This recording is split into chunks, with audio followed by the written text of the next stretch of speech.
apparently, I am live. I believe, let me start the song over. Believe I'm live.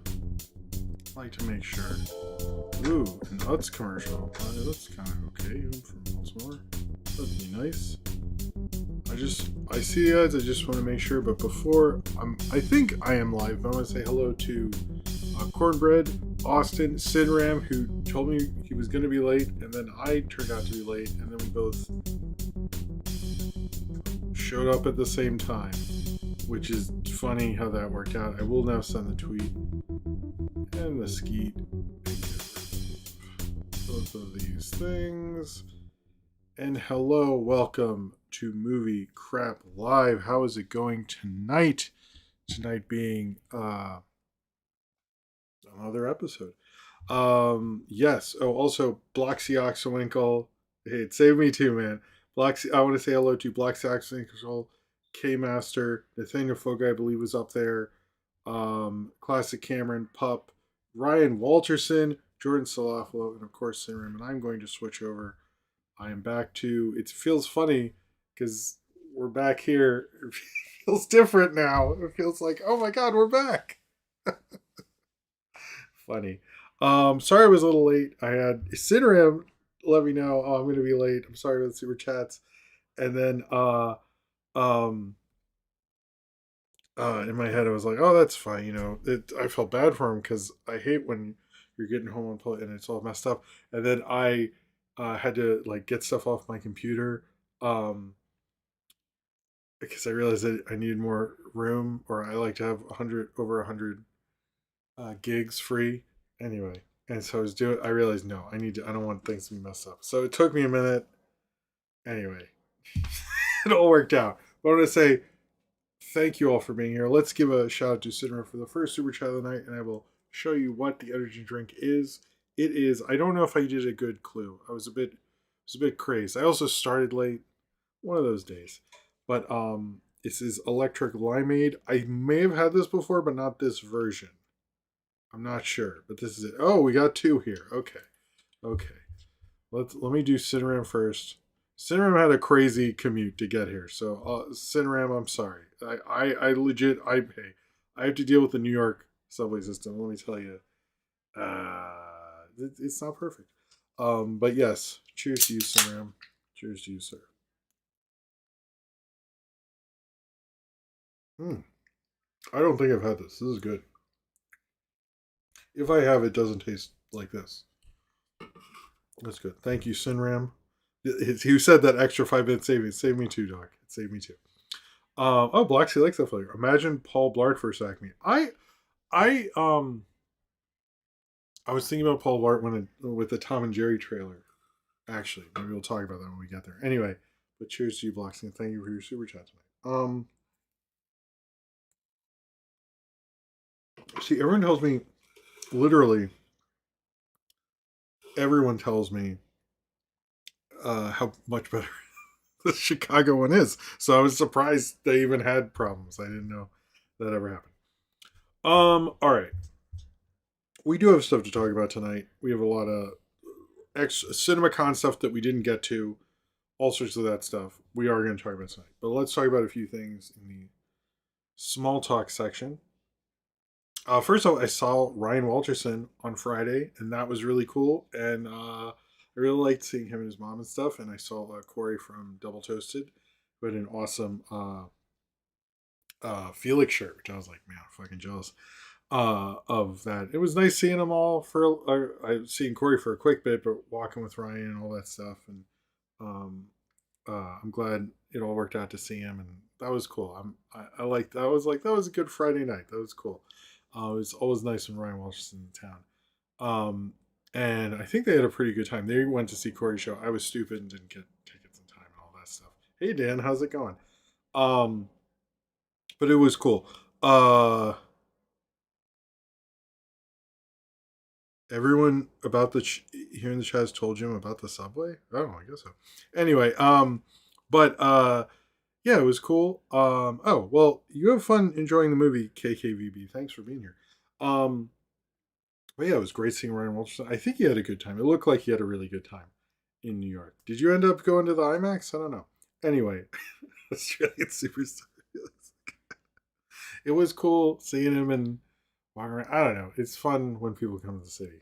It's always That's always nice. But it's good seeing Ryan, and thanks for coming up, man. Nice seeing you. Okay, in other, I have a few things, then some other things, and then we'll start the show. First off, I'm not sure if I said this last week. I did post it on Facebook, on my personal Facebook, but I was watching an Unsolved Mysteries. This is like the dorkiest dumb me thing ever. Much like the segment tonight. This is like only a thing I would care about. I watch old Unsolved Mysteries a lot. I just have it on. I was watching one. It's, believe it or not, one I haven't seen. Which is, they made so many. There's still ones I find once a week that I haven't seen. Believe it or not. Um, but anyway, hey, Avery is cool. I watched this one, and it was in Maryland, and part of the clue was a receipt to this video store, Video American, and I was like, holy fuck! I went to the video store. I was like, whoa, that's awesome, Video American in Baltimore, and it had like the receipts on it because the guy had blood on them and stuff like that. They never caught the guy, but I like that Video American got back into my life somehow. That was pretty cool. Pretty well known, I guess, video store in Baltimore. But I was like, oh, cool, cool. I got some likes from the Maryland, Baltimore people on my Facebook. But anyway, that's just like a crazy, crazy thing. I can't believe I hadn't seen that episode until like a week ago. I'm sorry if I mentioned it last week. I wasn't sure, so now I know I did that. I will be talking about the layoffs tonight. Don't worry. That's in there. I for sure it's in the script. Other thing, my wife and I have been watching like legal thrillers, and we watched A Few Good Men, which was cool, and I really like the Tom Cruise Nicholson thing at the end is fucking nuts. Nicholson's so good in that movie, but Tom Cruise, I forget how much of a dick he is. It's really Demi Moore's movie. Um, uh, uh, it was dweebish, yeah. But yeah, Few Good Men still holds up. It was also nice seeing Robert. I also realized I don't know how many.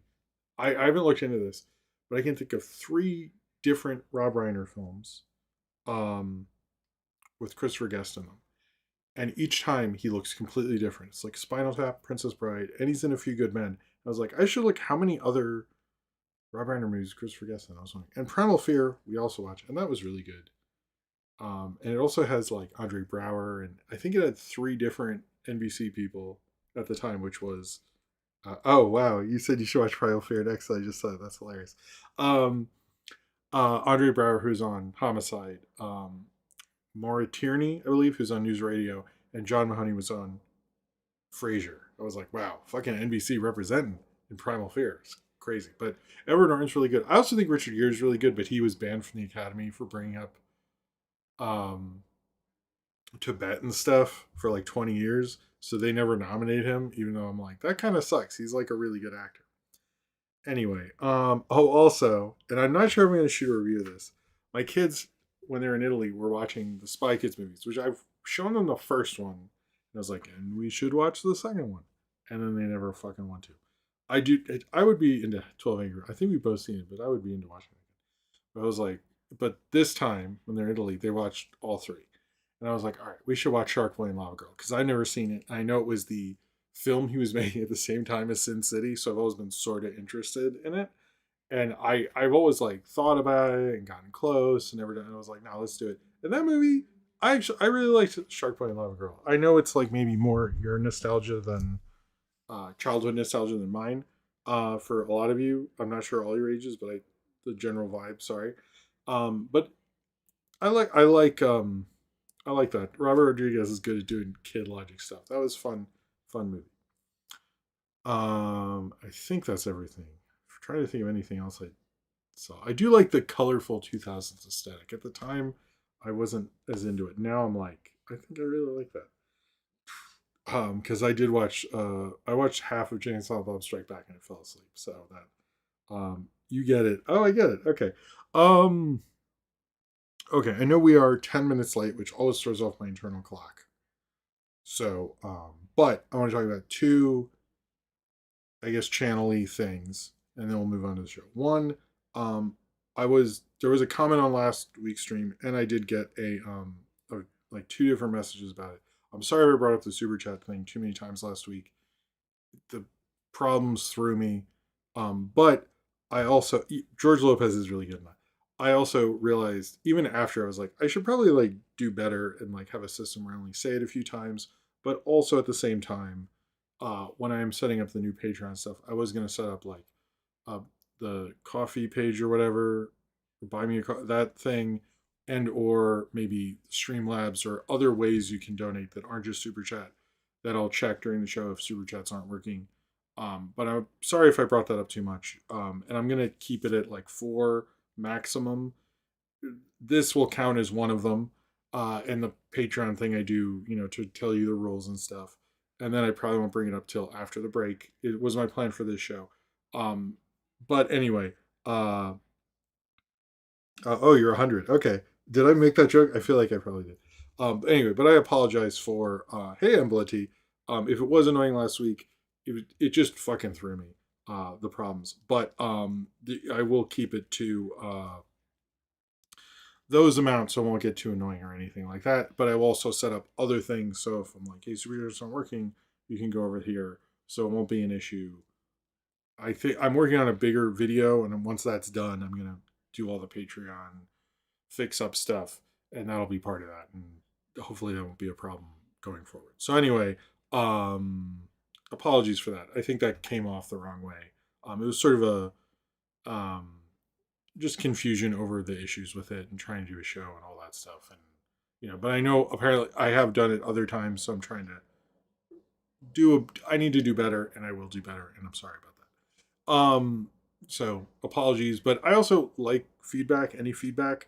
Um, and no one's ever brought it up before. And when a lot of people did, specifically with that one, I was like, yeah, I think I need to figure this out. So, um, uh, I believe I think that's a good happy medium 4 times. But I'm just gonna keep it to this, the Patreon-y thing, and then later. But I mean, this is my like side gig or other second job or whatever it is. So there is a reason, but at the same time, it's like I need to be chill. So I will chill out 4 times, and if it is bothering you in the chat, please just be like, "Yo, shut the fuck up." Um. Anyway, so I'm sorry for that. That was, and I didn't like last week. I was like, that wasn't the greatest, and I'm sorry about that. Apologies. But anyway, moving on. I put out a time lapse video. I do those like I watch whatever it is. And I noticed I do have like a side account and just to see if everything works. And I noticed, and I've heard from other people, there was not a notification that was sent out. So if you did not watch it on Sunday, I put out the thing. It was like watching cartoons time lapse. If you would like to, I think it's actually the best of them because I do stuff with the lights as it goes on. In my humble opinion, I don't think I'll make another one of the. I knew that was going to be the last one for a while. Anyway, I've thought about doing maybe a Seth Meyers one if that show keeps existing. But that I don't. Anyway, they're just kind of silly things I do sometimes. But I noticed the notification did not go out. So if you missed that, it's there if you would like to watch it. So sorry, I never really have that issue with YouTube, but it happened this past week. And I think tomorrow you might get 2 videos, or at least one, and that being the movie review vote for April. So watch out for that. And I hope you like the super chat. I think it was Green Room, and they tried Jungle Book. And I think the next one will be Weird Al, which I learned he's doing the director of Weird Al is doing that Nate Bargatze The Breadwinner movie, which I'm like, what the fuck? That's so weird. That movie, I don't like the Dads Are So Stupid movies. I don't want to go on about that this time. Maybe when we're close to its release, I'll go on to what I would make in that, which would be chiller and no one would watch it. But it would be a better movie. But I was surprised. I was like, I mean, guys got to eat, but like that's not where I thought he was going after the Weird Al movie. All right, maybe it'll be better. Maybe it'll be so ridiculous that it'll work. But I'm also not a big need. I don't hate him. He's not like what's his name, Simon Milagasco. I like every material I've seen from him. I fucking hate. but SNL did a parody of him, and he's really cool about it. He was like, I actually think it's really good, but if you do it again, please call me. I want to be on it. And I was like, all right. I thought he was gonna be a little bit more of a little bitch about it, but the fact that I like when people are cool with people making fun of them, uh, is I that like warms me to them. So anyway, but yeah, I'm not a big name. I don't like hate him. I'm just like not that into. But I know people are really into him. I also have not watched his stand up. I just watched his SNL. So if someone's like, if you watch the stand up, you like him more. I'd be like, I haven't. He's not a comedian. I don't watch that many comedians, to be honest with you. Stand up present. I do watch Taylor Tomlinson. She's like the only one I keep up with. She has a pretty good joke about getting too many calls from your wife, which you didn't think she would do, but it's really funny. I think about that one a lot. Anyway, wait, you know what? You're right, Ryan Wilson. I was thinking about that today. How come SNL is bigger than it's ever been, and none of those guys are leading movies? Chloe Fineman just gets to be, um, the 12th lead in Megalopolis. And I think I'm being generous because there's a lot of people. What the fuck are you doing? Pebbles? Okay, hold on.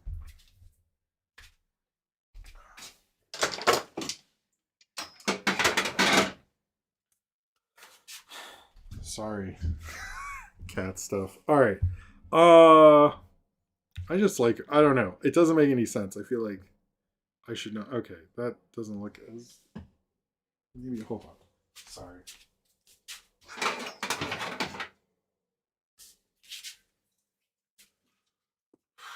That's the best it's gonna be. All right. Sorry about that. Okay, yeah, that's about that little blue glowing thing is really is a Skynet spy. No, Pebbles just knocked where oh man. I realized well at least my butt didn't come out. Alright. This is a delay. Alright. Oh, and I hope you liked the Mystery Science Theater movie thing. The segment tonight's connected to it. And I know the John Waters thing was a little lame.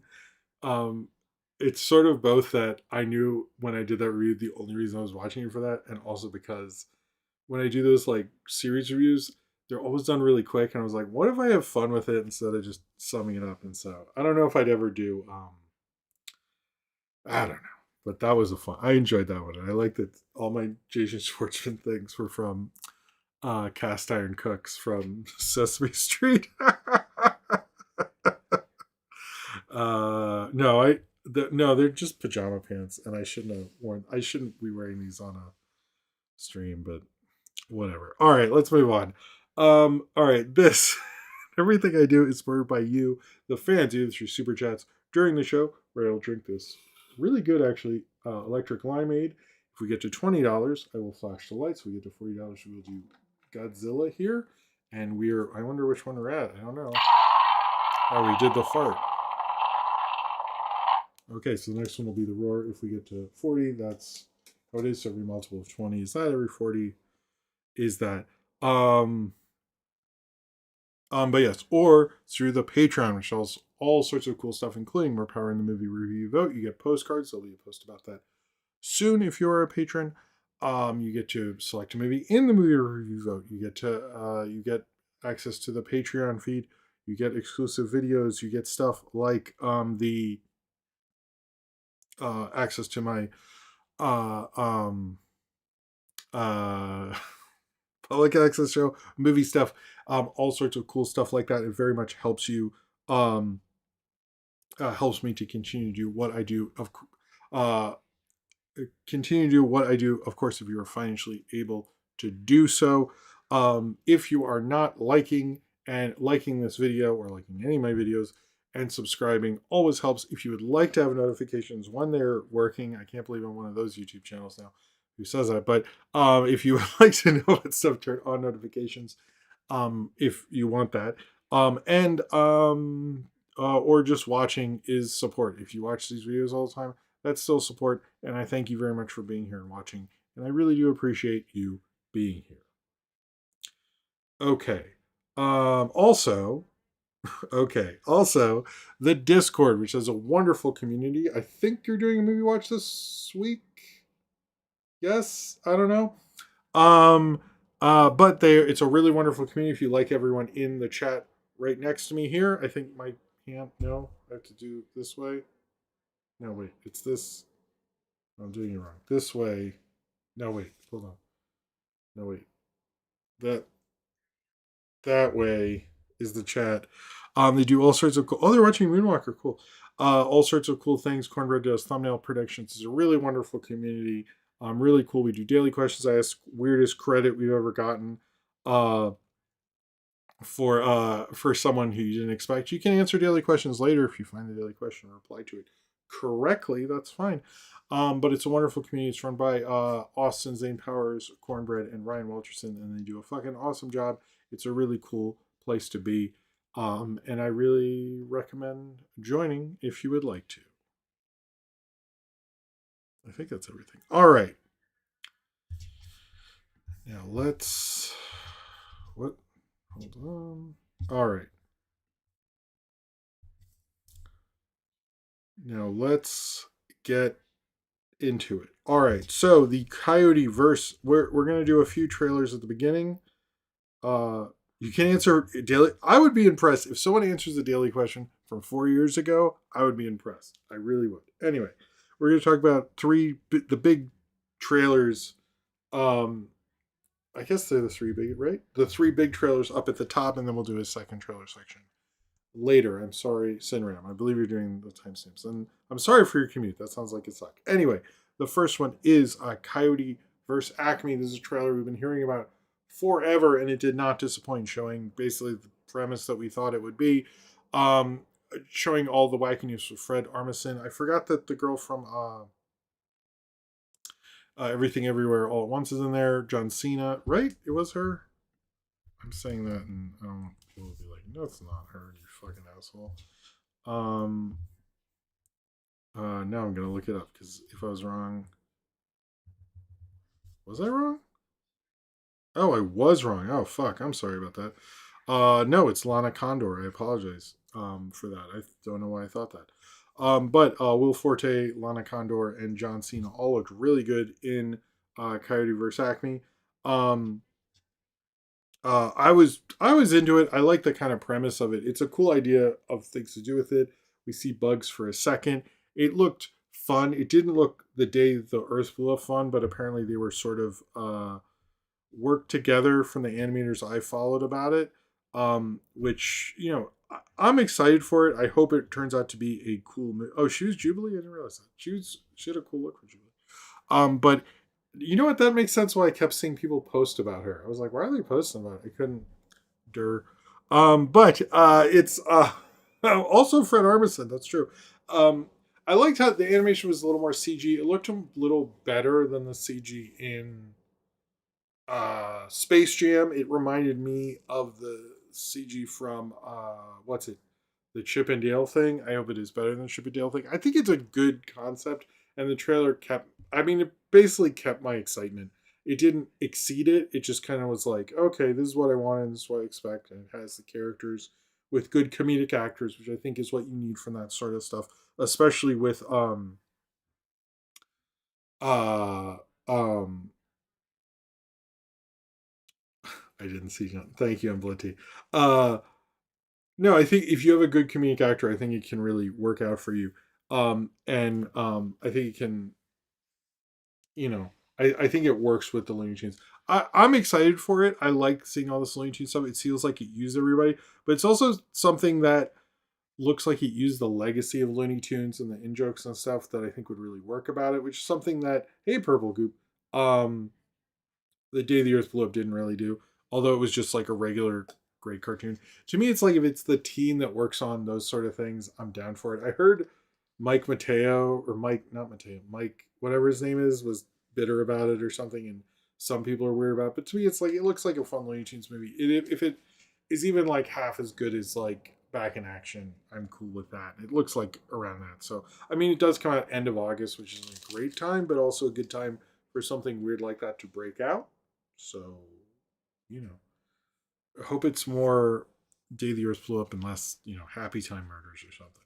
So, but I think it is going to be a cool movie. I was excited. To me, it looked like a fun, good comedy. I hope it ends up being that, and hope people are cool with it. Next, hold on.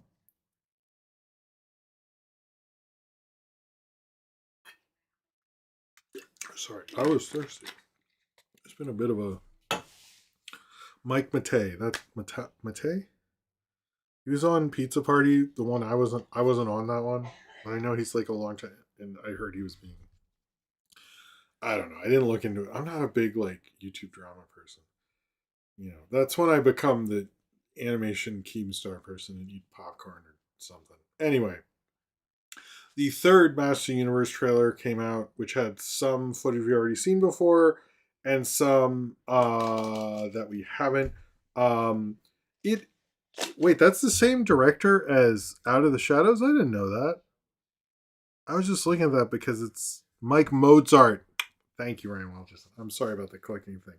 I didn't know that was. I somehow missed that. I was just thinking about Out of the Shadows because it's having its 10th anniversary soon. I was doing my. I planned out the throwbacks for a month, and that was like, oh, it's been 10 years since that, and maybe I should move it to. Well, I don't know. There's like a lot of big movies this week. Mike Mozart was never on Pizza Party. Wait, who was? I think he was Mike Mozart.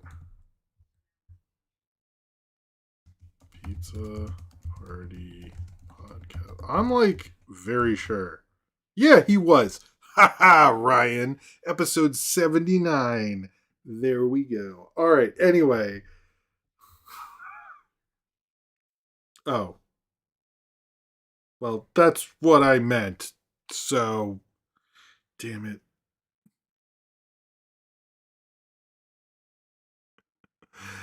I don't know who anyone is. To me, there were. Mike Matei is the AVGN guy? Now I'm just confused. Let's move on. I don't. Whatever. Okay. I saw the Masters Universe. I did misread it. Masters Universe third trailer. It did look fun.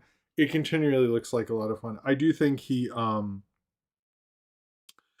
um I do think it looks like someone who actually likes the show, which I think is, or the property or whatever you want to call it, which I think is like a Travis Knight directed it. I think it looks like to me someone who really likes Master Universe. He is a good director, and I'm sort of like I think it might actually work out. Like it might surprise people, like what a good He-Man movie would look like, and I think he would be good at doing that. And everything we've seen from it looks fun, and like the sequence where he stops the thing. But that's like very He-Man.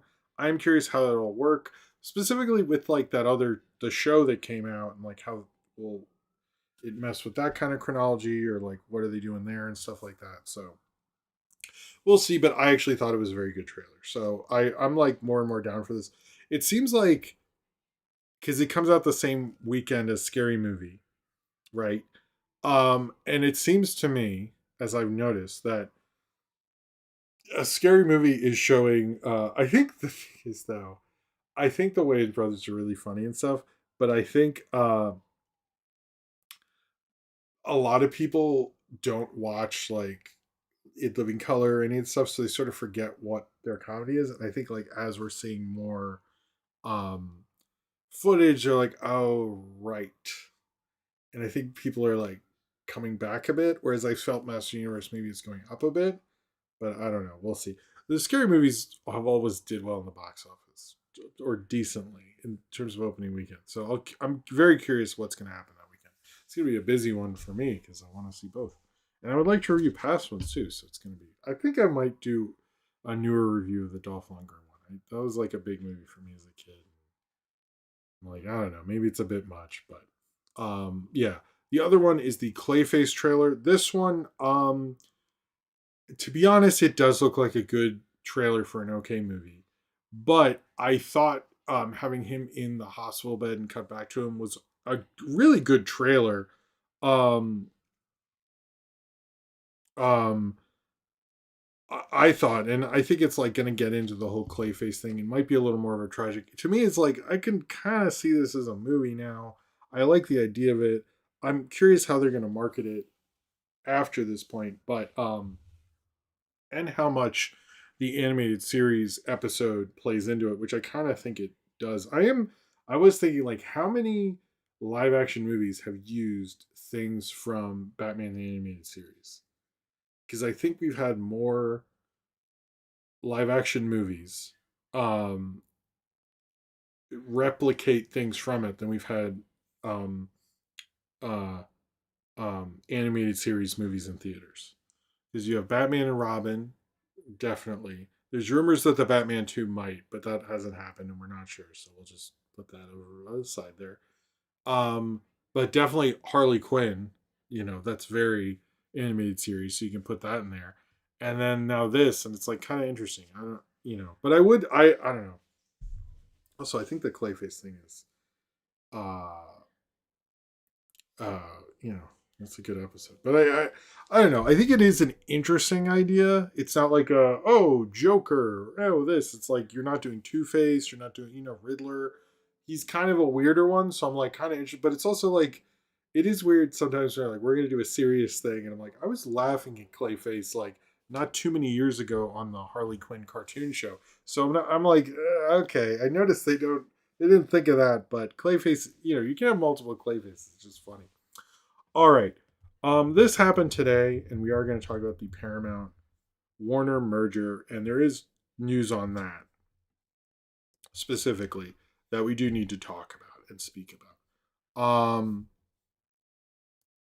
And what's going on with it? Basically, right now is the Warner's board, approved or gave the green light to the Paramount merger, but they rejected David Zaslav's pay package, which could have given him anyway from 500 million or 550 million to 800 something million. It's a lot of fucking money. Um, but they rejected it. They're actually not really happy with David Zaslav. And there's been reports that the Warner shareholders are a bit like, why are we doing this? We're like doing really well right now. Like the two biggest Oscar nominees were Warner Brothers movies. They had over however many, was it like 8 movies, I think, opened over $40 million. Like the studio's doing great. Why would you do this right now? However, they did give the green light. Um, I'm not in love with this happening. There's been a lot of government, the U.S. government saying they don't want this to happen. The mayor in New York, Zoran Mondani, did say he does not agree with this merger, which was like cool of him to do that. Saying it doesn't work for New Yorkers 3 times over, which I'm like, yeah, I would say more times even than that. Um, and but there is some talk that because the Ticketmaster was proven to be a monopoly recently, that there is some hope in the justice system. I have noticed there has been sort of a systematic way of taking business to task and making better rules and regulations because of the Trump stuff, but Trump is still in charge, and this is like his friends. So I'm like, I still think this will happen despite the petitions and despite everyone being loud about it and fighting it. I do hope they'll fight it, and I want them to succeed actually, but I don't think they'll be successful. I'm not trying to be like an contrarian. It's just like how this world works, unfortunately. Their claim that they're going to make 30 movies a year is a fucking, or for theaters, is a joke to me. What I honestly think could happen, for real though, if they do merge, they won't do 30, and other studios will take that hold from them. And that I do not think they're expecting. Because you look at where A24 is right now, they're scaling up quite a bit. The drama is what they're however manyth $100 million worldwide grosser. But on the other end, and you're like, yay, more A24. Angel Studios is upping what they're doing as well. So I think there's negatives to that. As much as I'm like the indies will rise up. Well, indie just means uh, you know, financially independent. It does not mean good movie. I think people get that confused. So that we could see that um, But we'll see what's going to happen. I think the government is going to fight this quite a bit. I do think people might bounce. Like there's always been that rumor about James Gunn, although he has never said that he would leave. I don't know what is going to happen, but I can say for sure that they did approve it. Um, which I was a little surprised by because they're still every reporting says they don't like it. But I do think if it happens, I think there will have to be some changes and how Paramount markets movies, and not just the Aang thing, but also the SpongeBob thing, and also I don't think they're very good at it. But also like the other thing is Amazon with MGM is really coming back hardcore. So I think like the thing is that Ellison thinks that he can come in and change Warner Brothers and have all this power and just dominate is a fool's errand. Like Disney feels that way all the time, and they have a hard time doing it. So I think like you will eventually have to figure this out in a certain way, or they're going to get sold again or something. But I think like acting like you have the biggest slice of pie because you have the most is a stupid idea in Hollywood, because ultimately it's like the hit is what dominates that stuff. It's really not like the movies people want to see is what dominates that stuff. No one's seeing a movie because it's just Disney, or no one's seeing a movie because it's just Warner Brothers. So I think that's really what they need to figure out. And I would look at like Amazon MGM was one of the talks of CinemaCon, and it's because they already have Project Hail Mary, which is doing really well, and they should be looking more at that. But we'll see what's going to happen with the merger. But right now, it doesn't look good. But it does feel like the government is, or at least the Democrats are trying to fight back on it. We'll see if they actually are able to. But a lot of attorney generals are looking at that through various states, and I hope they're successfully able to do so. I'm sorry that was a lot of industry stuff early on. I felt like it was important to bring that up. So if that was boring, because of the timestamps, because of Cinerim, you can skip that. All right. Before I get into the Godzilla stuff, X-Men 97 season 2, we don't have a release date, by the way. We still don't. But they said season 2 will have its world premiere at the Tribeca Film Festival in June. And it just said the series is now expected to release on Disney Plus this summer. I would expect it to. I do not understand why they can't give us some heads up. It's fucking April. But oh, congratulations, Oddberg. Congratulations. Cheers to you, man. In with water, I guess. But yes, it's going to have its world premiere at the Tribeca Film Festival. So we sort of have a vague idea of what's going to happen. I kind of hope we get a release date because I want to read season 3 and all that stuff. But hey, Gary, how's it going? But I am excited for X-Men 97 season 2. I am really curious what it's going to be.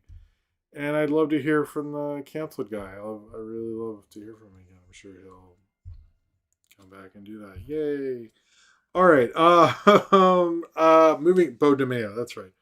Oh my god, I love when people are like, "No, but he was really good," and I'm like, I mean, not really. They were good scripts, but he did not plan that very well.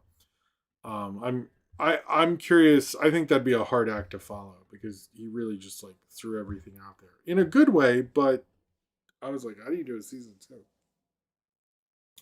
All right, so Toho. This is the Godzilla news, and I thought this was. I've not read. Well, I've read X-Men comics from '94. I haven't read. If there's a title called X-Men '94, I have not read that. Anyway, so Toho announced yesterday, sometime soon. Sorry, not sure when. That they're going to use the Godzilla -1 -0 franchise to make their own Godzilla verse, which sounds like we're hitting a new actual Toho era in terms of the loose Toho eras were I don't know, that we've been in presently, but they want to do their own, which they're going to dub Godzilla World, which sounds like, in my mind, the greatest burrito place I could imagine. Can you imagine? You'd be like, have you been to Godzilla World? I'm like, oh, is it a theme park? You're like, no, they have fucking great burritos. And they're all Godzilla themed. You had the Mothra. Wait, let me start over. Have you had the have you had the Angus pulled pork? Have you had the Tinga Mecha Godzilla? Anyway, Godzilla World. I was just like, I want Godzilla World to be a burrito place. I think that sounds awesome. But it's basically they're going to use that as a way to do other kind of spin-offs and stuff like that from that universe. It sounds like that director is going to bounce after minus zero, which totally makes sense. I think he has an American movie coming out. I wouldn't mind if he just does the main Godzilla franchise and they let other people do Mothra and has Anguirus gotten a movie? Who? What? Actually, this is a good question. What Godzilla side people have not? It's just Mothra, and Gamera's not been in a Godzilla movie. I don't think. I don't know the Millennium era as well as or the Heisei era, but is Dan here? I feel like Dan can answer all these questions, but I think it could be cool. But if you have like different ones at different time periods or different locations or different things like that, I actually think that sounds really cool as a counter to the American ones, which with the MonsterVerse, which is like its own silliness and all that stuff. So yeah, I would be cool with that. Rodan does have his own movie. You're right, Ryan Walterson. Cameron is his own guy. It's true. It is true. But I think you could do stuff with it. Like you could have Monster Zero or Godira, whatever. Speak good at this time, not good for Jim. Um, I think it'll be good, not good, good King Godira, whatever. Um, hmm. I think you could do cool stuff with it and have them be in different eras and different times, not just Japan but other countries, and all sorts of stuff like that. So I think it could be really cool. Whatever is happening to what they're dubbing Godzilla World, I think could be sound like just this announcement. I'm like, I'm down, but get talented filmmakers. Don't just like I think the thing with that is like you really got to keep the quality up. Although I'm also like they didn't. Why didn't they do that with Shin Godzilla? I don't know. But anyway, I think you could do different cool stuff with it. What if this villain is better for the 70s and this is better for the 80s and this one, what if uh Hedora was it the slime monster? What if he's better for like the 90s or something like that? I think that could be a cool idea. Or they're just gonna have it all be in the fucking 40s. Um, Now Anguirus, let's let Anguirus have his. So he's definitely not as popular, unfortunately. But I think you could do a lot of stuff with it. So um, I'm like very. I thought this was a cool announcement. I was like imagining what you could do with it, but they've not announced anything. It's like this is what we're gonna do. What are you doing with it? We'll get back to you. So once they get back to us and there's more announcements, I will talk about them. But right now, like the idea of it, the potential, I see. I definitely see. I think that um, like everyone's debating the Gamera burrito bowl. All right. This is an announcement that everyone hated last Friday, but I want to talk about how I don't think they should do it, but I think we're being a little too hard on it. The FernGully live action movie was announced by Amazon MGM. If you don't know FernGully, I did review it. It's going to be recently Marielle Heller, I believe, who is what did she do? Sorry, she did something. What did she do? Anyway, I think you could do something weird and interesting with it. Um, what did she do? Oh, we're not even gonna fucking tell me. Oh, she did a beautiful day in the neighborhood. Oh, okay. Oh, she did Night Bitch. Okay. So the thing is with this, I think FernGully is not very recognizable to most audiences. Like no, most people know Robin Williams was in it and he played a bat, which I was saying as a joke on Twitter, and I was like, "Oh, it was a bat." I thought it was like a, I don't know, I don't fucking know. But what I think is when I rewatched it, the only time I really got set up Blu-ray, how they talk about the environment is not how they talk about the environment in the 90s. It's more like how we talk about the environment now. And when I watched it, I was like, oh, I actually am like kind of a little more on the side of FernGully in that. Like, I do think how they like I could in a sense like there's a lot of it that doesn't age well like or like is very 90s, but those elements of it actually age in the right way, so I'll give them some credit that they the environmental stuff, which is like the big thing in that fucking movie. um I get why if you watch that you go, oh yeah, this could totally work. You don't even have to change stuff. And like someone who has done a weirder movie could do stuff with the world, but like I don't remember like the two lead. Like it's like a guy who's cutting down trees, then he becomes like a fairy or something. Like I don't. I just am like unless you have like if Ryan Reynolds is in the FernGully remake, sure, put $100 million in that, or you get right, or even maybe Glenn Powell. I don't know, but if you have a name, I'm with you. But if you can't do that, don't bother. Like nobody remembers this shit. No one's showing up. Like this like I get that you have the rights and like Amazon MGM does like to approve every stupid thing they have the rights to presently. And like but I will give the film credit, its environmental message aged in the right way. The film itself, like I do like the tone loc. You were like, did tone loc come? I That's one thing I always remember because I like tone loc. I always forget Tim Curry's in it for some reason. But it's like, yeah, if you have the star power, sure, go at it. But don't like this should not cost $200 million or anything. It's like, oh, sorry, it's a like spend some money, but don't go too crazy. It's like I just don't think the name recognition is as there as you think, unless it's just a streaming dump movie. If that's the case, your Amazon, spend what you want. I don't fucking care. But in the theaters, I don't think people would be as into this as people believe. But I will give their environmental stuff some cred, But this is a 50 million tops. Gary, you're a harsh studio head. Thanks a lot. No tone loc, 0 stars. I mean Tom Cruise, sure. If for real they got like some big stars and stuff, I'm like, okay. Or if like they had some cool designs with it, but like I just am like, but I will give the movie its environmental props. I thought it was when I watched it, I was a little surprised how much I liked it, but I don't think it's like, I think once you leave the Disney thing, it's like, I mean, I don't want an All Dogs Go to Heaven remake. I don't I don't want any Don Bluth live action remakes. It's like it's not gonna uh it just doesn't work, you know. I'm with you, Mandela Butterfly.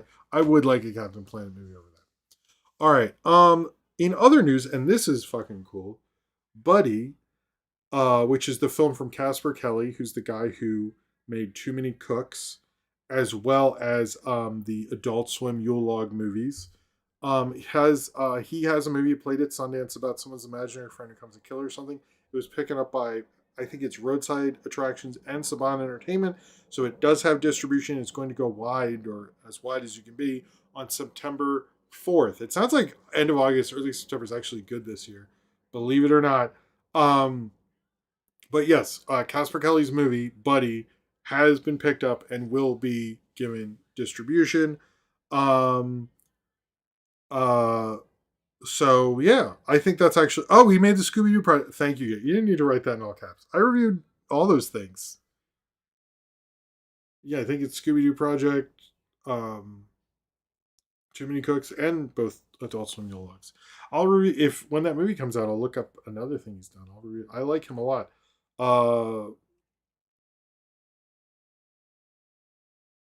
What? I noticed the tweet you made. They deleted it. Oh, they did. I didn't notice that. That sucks. Well, anyway, yes, I think I put all the information when I quote tweeted. I hate when people do that. But because there wasn't a lot of tweets about it, but I'm like Casper Kelly. Like I like. I mean, everyone knows Too Many Cooks. I think the Adult Swim Yule Logs are both a lot of fun and very different movies. So I'm like, I think he would be. He's like a horror director I'm fucking into. So I'm excited for that. I'm ready for this guy. Um. Anyway, all right. Moving on. Hmm. Where are we? Sorry.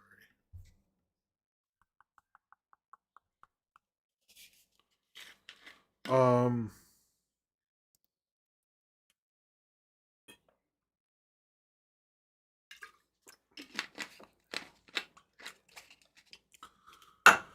Okay, so Project Hail Mary. The puppeteer who plays Rocky is apparently eligible based on Academy rules for Best Supporting Actor. Now, I'm all for this, by the way. I want this to happen. I do think other kinds of performances should be nominated. It would be really good for the industry. It'd be really good for puppeteers. The problem is it is April. No one's talking about, like, I know people are trying to do like, what are my Oscar predictions? I'm like, before the fucking summer? Like, when you even do them in the summer, it's kind of dumb. But okay. I think this announcement, though, is just saying, like, we are going to do that. He is eligible. We're letting you know. But also, as we'll talk about later in box office, Project Hail Mary is holding very well. I could very much see this being a film that holds into the Oscars. It has a good streaming debut on a good weekend and stuff like that. They're going to hold it in theaters. It did well in IMAX on its fifth weekend release. Like, I can see why they're doing it. It is a little early, but I think that kind of works that they're building momentum already, that they're talking about that. I hope Project Hail Mary does get some Oscar nominations, but at the same time, let me just say that um, it's early. I hope it does, but we don't know what this year's going to be. In December, we might be all like, I mean, Rocky was cool, but this, and this. You know what I'm saying? So like, I want it to happen, but yes, I agree. Caesar did not. Andy Serkis probably should have had a few nominations by now. There's a lot of different kind of performances should have had nominations right now. I very much think that should have happened. It didn't. That sucks. But that a company is really trying and this far ahead is overall a good thing. And I hope James Ortiz, who originally they were going to get some celebrity voice, but everyone went, the chemistry's here, so let's do it. Which, by the way, it does sound like, I don't like Amazon at all, but it does sound like how they're running MGM is actually sort of working out in the long term, which I'm like, okay, at least you're doing something. But I hope it works out, but we will see, because when the fall festivals hit and all these other movies hit, will Project Hail Mary hold up? But the fact that it's like like I said before, in every list of what the best movies of the year are so far, it's predominantly number two is a good thing. So, oh, thank Medela Butterfly with the $1 super chat. Thank you very much. I appreciate that. I like your super chats. Back to it. I like. We're back to the classic Medela Butterfly super chat. Cheers to you, sir. All right. Um, there is going to a point where we'll do. I'm sorry if I'm taking. Where are we on this? I'm not sure how much of the news from last week we'll get to, because I want to talk about certain things. But I think these are a few leftover CinemaCon things. Yeah, these are a few things that I found out about after. Sorry. Where? Okay, let me move this stuff up. Hold on. All right. There's other parts of it. No, these two were. I don't know why they're down here. Yeah, these are left CinemaCon things I found out since last week, and we probably didn't know as much about it because I read more of the wrap ups, and I listened to the podcast and all that stuff. So the Infinity Vision, or whatever it says. The thing with that is, well, the artist. Thing is with the artist, I never bought the hype because like, especially then, I follow a lot of people who like silent film, and that film did not go over as well because what I was watching, I was like, I think I see her now in that one shot. I don't. That's a movie that, like, whoa, you never hear about that shit. Oh, and then because I did more screens, there's so many young filmmakers like, I'll make my own silent film, and they were all done by people who barely know who Buster Keaton is. It was like the worst. That whole thing, Jesus. All right. Anyway, the Infinite Vision. So again, I'll bring up that yes, it does. They're not changing really anything. It's not like THX and like projection or anything like that, which I think I've heard they're going to do some, but like not really. I do still stand by that. I think large format theaters are a little undervalued, and I do think it'd be cool for them to get their like little spotlight in the sun or whatever. And I do think, like, look, I went to the Center Theater in Baltimore. That would be technically considered a large format theater. IMAX are expensive. Large format theater is less expensive, and I think it's cool that they're embracing that. But I know that this is a limp dick way to be like, we couldn't get IMAX, we're gonna make this.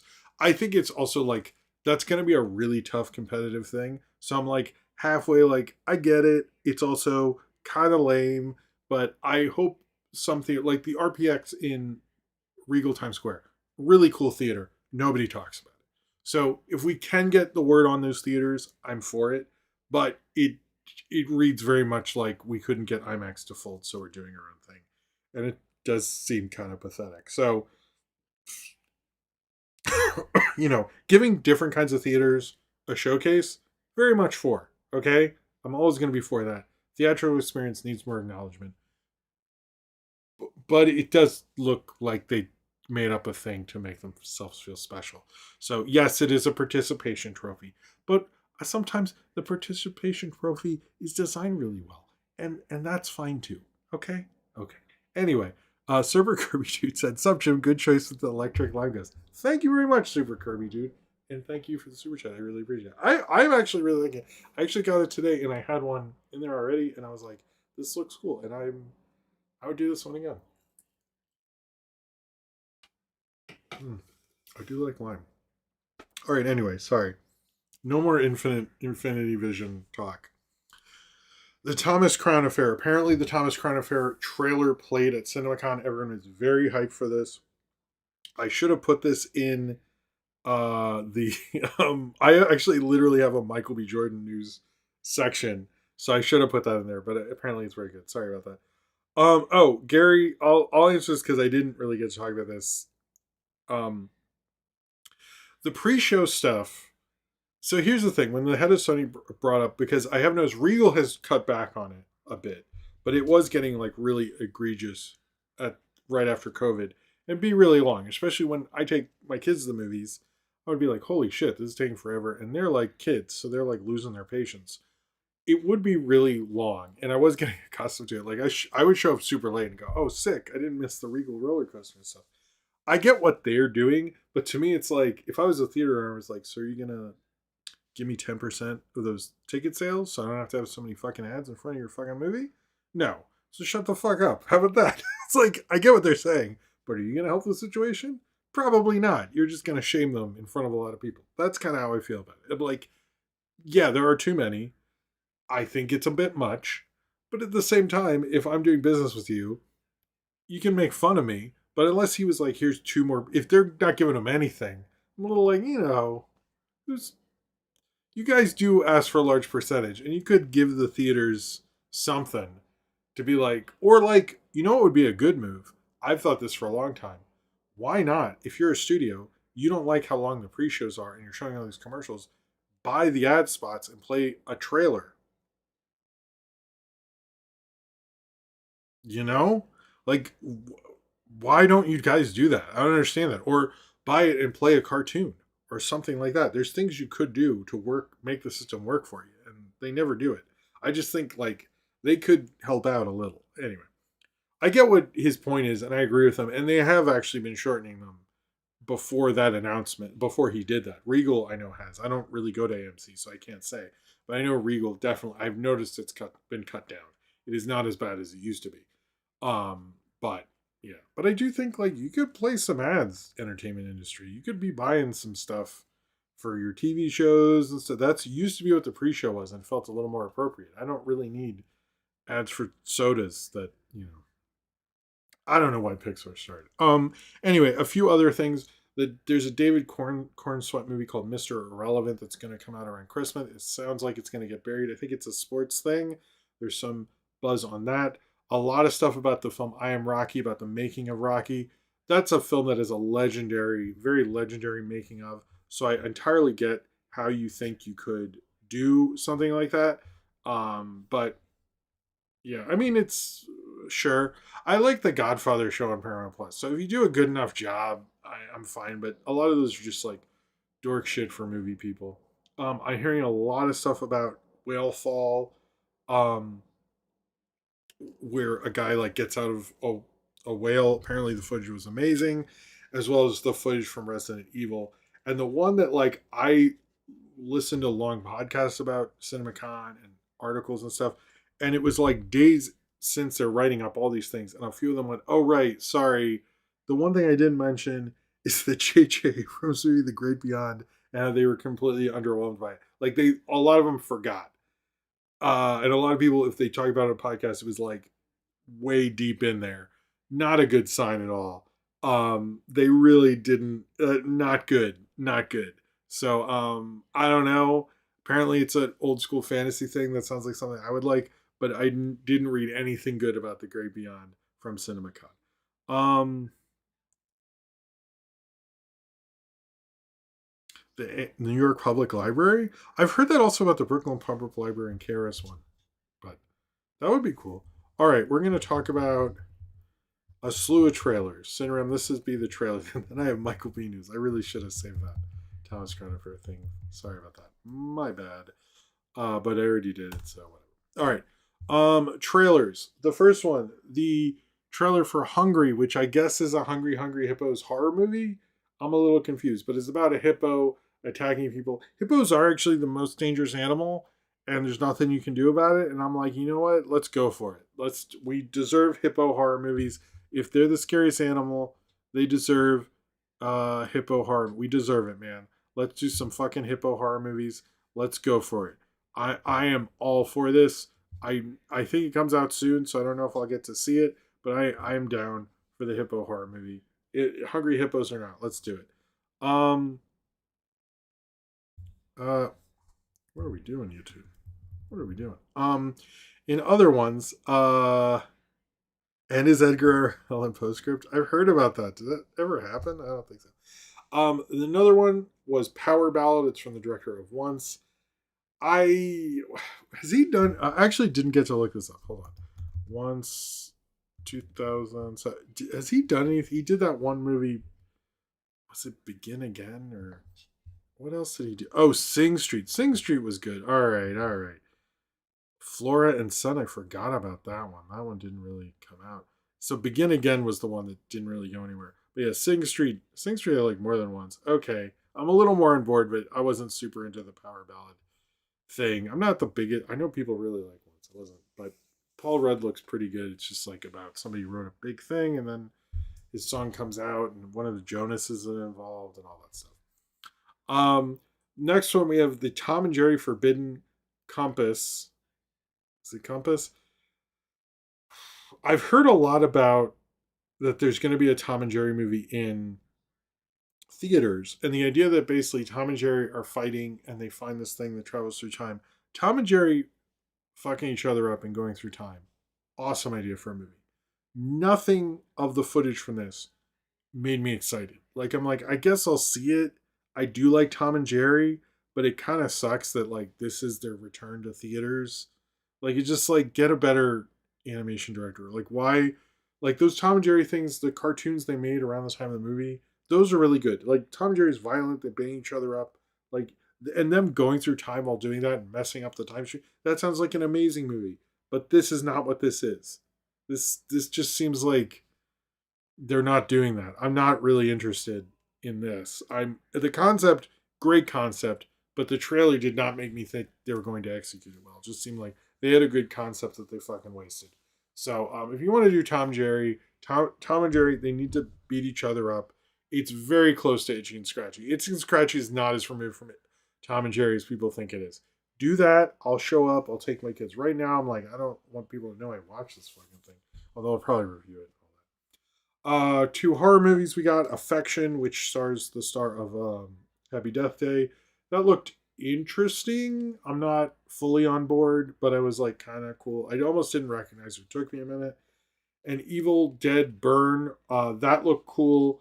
It was just a sequence, but it was a decent sequence. I'm excited to see more from that. I hope it doesn't get gobbled up in the summer. But I sort of like I like how the Evil Dead franchise never does the same thing twice. I think that's a good way to keep it fresh. And finally, the trailer for Practical Magic 2. I am not the biggest fan of this movie. My wife loves this movie. I've seen it more times, a lot of times. What I do find odd about this film is I thought A Lime in the Coconut I always think of Reservoir Dogs, right? And yet it is now a a, a practical magic thing, which I'm like, how is that Reservoir Dogs had already happened? Like I never understood how that gets to be both things, and I don't know, whatever. It looked fine. It looked more CGE. Nicole Kidman looked like she's having fun. I'm not sure what their overall plan is. It's weird they have the girl from Game of Thrones and stuff. I am a little curious how you'd keep this going. I do not. Am getting sick of like the let's do like a lot of like pomp and circumstance with the music when we do this stuff. But I wish they would just sort of have fun with these trailers. I'm a little sick of like let's play the song so and all that stuff. Just comes off as a lot more pretentious than I think. Like a movie like that doesn't need that, but I don't know. I'm curious how this one will do, but I think it'll do pretty good. I actually don't know, and maybe someone can answer that. When the last time Sandra Bullock was in a movie in theaters? I think Nicole Kidman was Baby Girl, but I'm not sure about Sandra Bullock. I can't think of when the last time she was in a movie in theaters. It's like Bird Box. I mean, I don't really count that or the other Netflix ones, but I don't. I think it's been a while, so that might work out for her.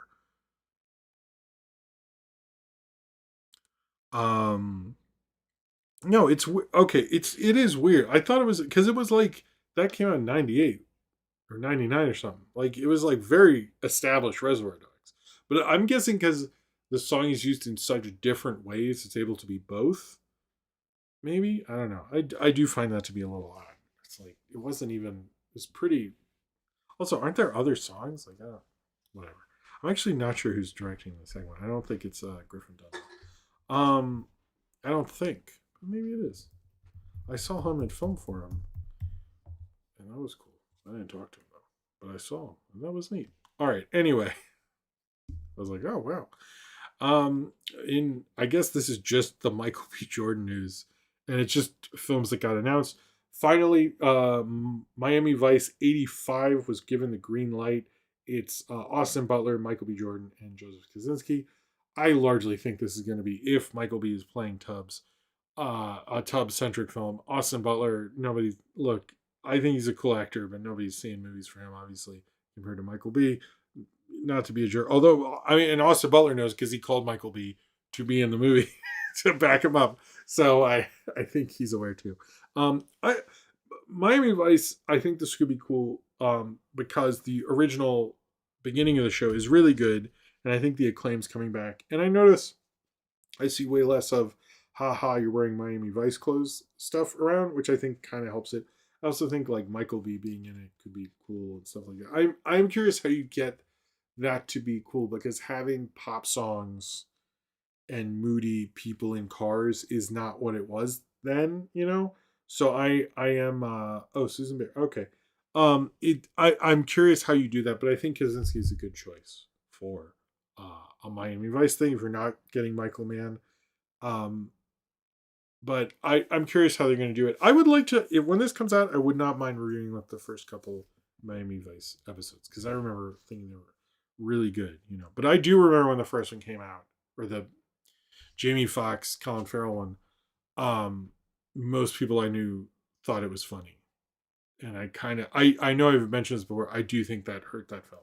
I think people wanted the Brady Bunch movie. I don't think they wanted a serious Miami Vice thing. I think people are more into that now, but I don't know because I'm a weird person who likes shows like that. In other news, am surprised he signed on to this, but apparently I Am Legend 2 with Michael B. and Will Smith. Unless this is a joke, I still think it might be. Supposedly that was given the green light. Michael B., don't do this. Like, I don't know. I think, like, let's let Will Smith go away for a while. I just, like, Although I saw Gemini Man's on Tubi, and I mean to see that for, like, a long time. So, anyway. In other Joseph Kosinski news, he is apparently not directing Top Gun 3. That's not surprising since he is Miami Vice is one of two movies I fell asleep during. What's the other one? Wait, did you watch Miami Vice and then sleep through a second movie? Is that what you're inferring? Anyway, I get that. It's very slow. That's the problem with slow stuff. It's like when it's like the end of the day and you've done a lot of stuff. It's like it's hard to get through a slow movie in my mind. You got to be in the right headspace. Yeah, Joseph Kosinski is not directing Top Gun 3. I think that's a good move for him. I am curious who you would get to do that. Open water. Oh, what you fell asleep during? Okay, I've never seen that actually. I've been meaning to since it came out in the early 2000s. But yeah, I don't know. I don't really have a choice for. Oh man, it just hit me. I don't know if y'all like this. If Dean Doublas doesn't want to do a How to Train Your Dragon movie, I think he could do a good Top Gun movie. I'm gonna say that right now. I'm gonna say that right now. Michael Bay, yes, I'm for that. But Dean Doublas, come on, man, come on, you could. I think let's not recreate your old shit. Let's do something new. Come on. But yeah, Michael Bay. I can't think of. I'd have to think about it. It's probably gonna be fucking David Ayer or some dumb shit like that. Anyway, sorry, David Ayer. Oops. Oh yeah, I forgot to bring this up. Speaking of David Ayer, because he has a loose connection to Antoine Fuqua. So Cornbread kept bringing up Amish Paradise when I was reviewing Eat It last week. But then later it hit me. Wait a minute. Oh, Brad Bird would be good too. I'm with you on that. I realized Anton Fuqua directed Gangster's Paradise. So reviewing Amish Paradise is not actually that crazy of an ask at this time period because it's parodying an Anton Fuqua uh, film. So anyway, I thought our video. So I was like, oh, actually, that does work. Believe it or not, I'm not doing it today or anything, but I thought that was funny. I was like, oh, actually, it hit me. You're more right than I realized. Kind of funny. Um, although we'll talk about if we get. I think we'll get to it because the segment's not going to be super long, and we're already running late. I don't know. We used to give David Ayer more credit to Training Day. I think David Ayer has his moments, but I'm not as in love with him as other dudes are. Michael Bay, I'm like, yeah, Ambulance was fun, and like The Rock, like he has movies I like. See, that's the difference. But I also know he sucks. Like he did some bad. Like what was that movie with Ryan Reynolds? I think it's Six Underground, and like the thing that I hate about Michael Bay is he'll have a really cool sequence. Like he has the magnet sequence. Look up the magnet sequence. It's it's awesome, but but everything around it stinks. So by the time you get to the magnet sequence, I think it was wrapping presents. I was like, I mean, that's kind of cool. But then when you watch it later, I'm like, that was really cool. Anyway, um, moving on. In other, I think we'll get. Yeah, we are okay. I'm running long. All right, I'll talk about these few things, and then we'll do a few things from last week that I missed. Apparently, Selena Gomez is going to be Brady Corbet's follow up to The Brutalist. I still haven't seen The Brutalist. Um, about the American occult that's going to be X-rated. So let me repeat that in case it didn't hit you. Selena Gomez has signed on to be in Brady Corbet's follow up to The Brutalist, which will be a 4-hour X-rated movie about the occult in America. Good luck to you guys. I don't know about that one, but I'm like, that sounds not cheap. I don't like good. It sounds cool. I don't know who's gonna sit through it and how they're gonna do that, but I appreciate that Miss Gomez is doing something like that. It came out this week during a podcast that apparently Oscar Isaacs admitted while he's promoting the show Beef that when he says somehow Palpatine returns was actually a reshoot, and he said, yeah, the exhaustion was real. Um, Man, everything about JJ in that movie, I do like when we're revisiting. How did JJ fall apart? No one is bringing up. One, they do bring up. Oh, Avery is cool. Good luck to you. I will probably sit through to it. It sounds like an neat movie. I'm just like, I don't know how you have the money to make what you're saying. Um, but I like how when they bring up, they do bring up Rise of Skywalker. They never bring up that like supposedly on the set of Star Wars, he was a real fucking mess, and like Disney used all their brain power to get through those movies, and it worked out the first time. It just didn't work out the second time. But it's man, and none of them bring up like his whole thing of like not getting Paramount to dump him was basically just like let's approve all these projects. They're like, oh my god, and then they never. Anyway, I just but the Palpatine thing was very funny. Um, we'll talk about the Michael Jackson thing next week, but because I haven't seen it yet. But I'll say this: here's a bit of trivia I found out about biopics that I found really interesting. The highest grossing opening weekend for a music biopic presently with $60 million is Straight Outta Compton. I didn't know that. I thought it was Bohemian Rhapsody or like something else. But yes, presently until Monday when Jackson will probably beat that. The the biggest weekend for a musical biopic is Straight Outta Compton. I didn't know that, and I was part of that weekend. I think. Nico, what are you doing with your cat toy in here? Oh, Jesus. All right. Anyway, so from we're gonna do a few things, and then we'll talk about box office. So I want to talk about what Spielberg said because I think that is uh that's true. No, I think it'll be the new Heaven's Gate, Jordan Salaflo. I don't think it'll be the new Deer Hunter. Um, Spielberg has said he wants to do a Western. He said this before. A lot of directors say they want to do a Western, but he says, what do you want to do next? He says he wants to do a Western. I hope he does at some point. I think that could be cool. Nico, could you not do that?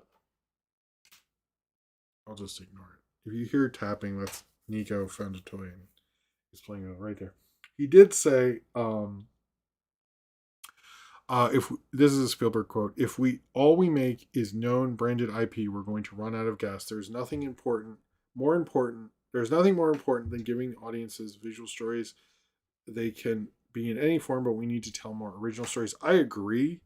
I was thinking about that with like the Devil Wears Prada 2. Like if we were putting this much emphasis on an original film, I do think after, I guess it's the Fall Guy, um, studios are, even though that's a remake, so not really. I do think you could really do something like that, but it doesn't sound like they're really doing it, which I find to be kind of annoying. I really don't understand that, but I do agree. Like we do have too many remakes and sequels, and like we do need to diversify that. There's also like Project Hail Mary blew up, so I think you could really do that. Probably frick. Uh, anyway, all right. The Disney firings. I'll talk about this a bit. Disney has shut down their home video unit, which is a little not surprising considering where the home video market's going. It's more of a collectible thing. That's semi expected.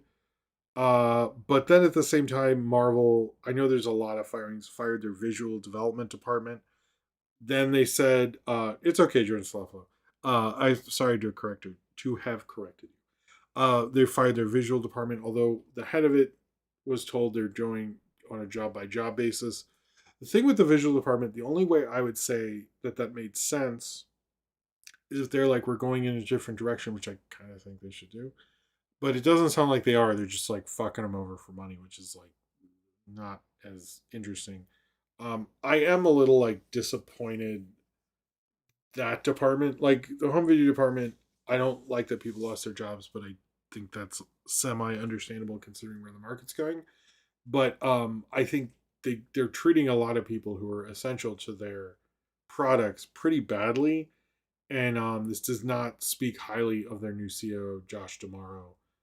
And what he's doing is in his decision making that he's screwing over people that he needs. Like, what if the visual development guy signs a deal with MGM or Warner Paramount and just goes over there? Which I think a lot of these studios act like these people will stay with them forever, and I think that's kind of a little silly. I would want to keep that guy if you're going to keep that look. If you're going in a different uh, direction, then yeah, okay, get somebody else and that's fine. But to just get rid of them and do this, uh, I think it's really stupid. I just don't understand it, particularly the way Hollywood. Like, what if Netflix is just like, I'll hire all you guys, and you guys just like, we'll finally make that Youngblood movie, and that's what we'll do. And I mean, maybe not Youngblood, but you know what I mean. Anyway, I don't think it's gonna go well. All right, I'm gonna talk about this one thing and then box office. Apparently there was a study, and I've read it, that experimental animation is uh, good for your brain. I will say this: I do find when you mess with what I always call your cinematic palette, or what you watch and watch different things, it very much, in my mind, makes me feel better about stuff. It makes me think more clearly. It makes me question things. I will often watch a show that's not like what I'm watching, just to like give my brain some variety. But I think the thing with experimental animation or experimental film or like art film is like it'll do something very different and confront you with it and make you kind of, if it stays on a shot, you have to sit with your thoughts for a little bit. You have to be confronted by a different kind of image. It takes you out of it. I think that that's very much what their uh, idea is. I do always find it odd that people aren't pro experimental filmmaking, because I think it is a really good thing ultimately for all of us. But it's cool that there's a study there. I hope more people uh, think about that and think about watching more experimental mental animation. It's not just a thing to get high to or whatever. Um, but I like that that was studied, and but I felt that way for a long time. Like when I watched, not to make a big deal out of it again, sorry, but Jean Dillman and stuff, I did feel like I was questioning more and thinking out things and like things like that. And I do think like it's good for you to watch different kinds of movies. If you are just watching like animation or anime, or even judge shows, just like find a different show to watch just to give your brain some like breathing room. I do think is actually good. I don't like watching the same things. I get really bored if I watch the same things over and over again. There's some things I like to do, but like I really tone out. So I don't know, but I do think what they said in that study and everything. Agreed, agreed. Sorry if that's boring. All right, box office. If you don't mind, I'm going to take a drink of the energy drink because I'm a little sleepy. This is not a begging for that. It's just because I need some energy. Apologies.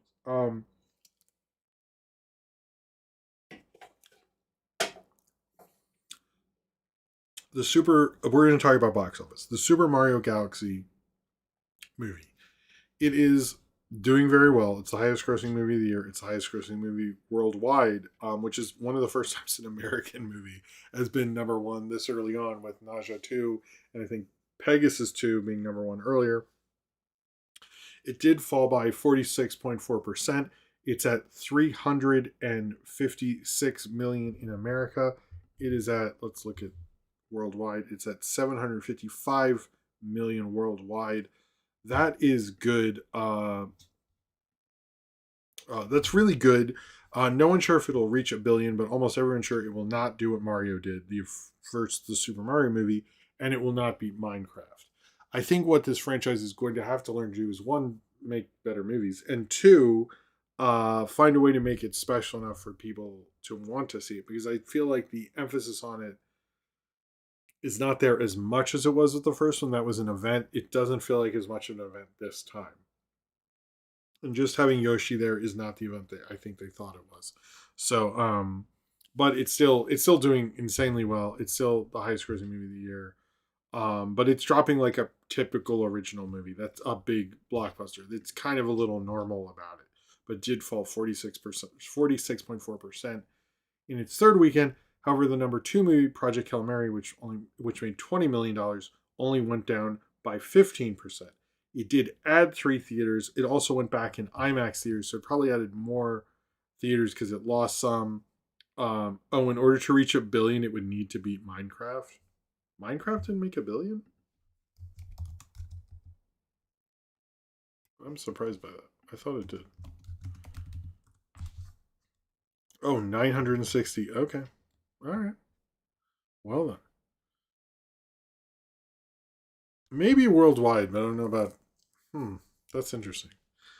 I think it will get close, but yeah, never mind. I didn't realize that. Thank you for that, cornbread. Project Hail Mary added 3 theaters, but I kind of feel like it lost theaters and then gained them because of IMAX, so it gets a little confusing. But because of the IMAX stuff, it got pushed. It only went down by 15%. It made $20 million to 285 in America, which is amazing. It's doing really, really well and continues to do. That's why I'm like, I think the Oscar stuff was there. Um, it's gonna need Jack Black. Uh, so I do think it's interesting how well it's holding, but I do think the word of mouth is strong, and the addition to IMAX theaters very much help. Lee Cronin's The Mummy didn't do super well. I actually didn't see it because I was feeling tired, so sorry. But I would like to. I'm not sure if I will, but I didn't see it this weekend. But it's sort of performing okay, but it didn't cost that much, so it's like I don't know. It's not a huge thing. I also think it's like more possession than Mummy, so maybe that was confusing. But it made 13 million, which is all right. The drama is was down 43.7%.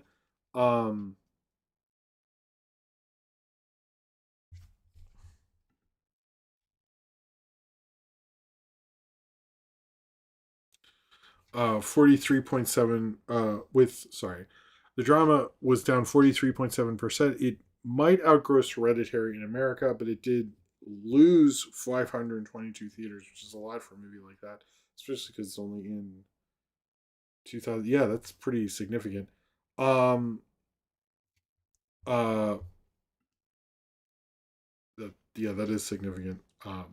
Losing theaters, but it looks like it will probably gross over $100 million worldwide. There is still a good word of mouth on this. It's made about 39 million.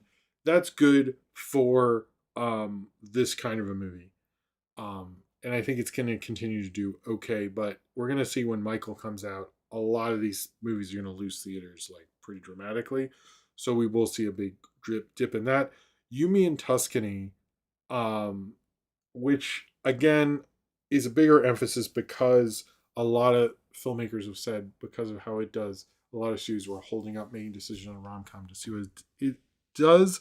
Apparently, they have been making better decisions on rom coms because of it. It's not doing amazing, and it did fall by like almost 50%. Although it added 6 theaters, so it seems like the industry's a little okay with this movie, but only made about $3 million. And Hoppers is sort of settling, but only went down by 26%, and Normal didn't really do well. And Busboys, that whole, which is a movie from, what's his fucking name? The dumbass podcast guy, didn't do well at all at 800 theaters. It did okay for 800 theaters, but like, it really didn't. Its average was okay, but Theo Vaughn, yeah, that guy. I don't, whatever. I did hear he did a Q&A, and supposedly his barometer for what a great movie is the Notebook, and like he kept saying like, well, yeah, but it's no Notebook, and I'm just like, what is this guy? Fucking hate. Apparently he's kind of like a massive racist though, so fuck him.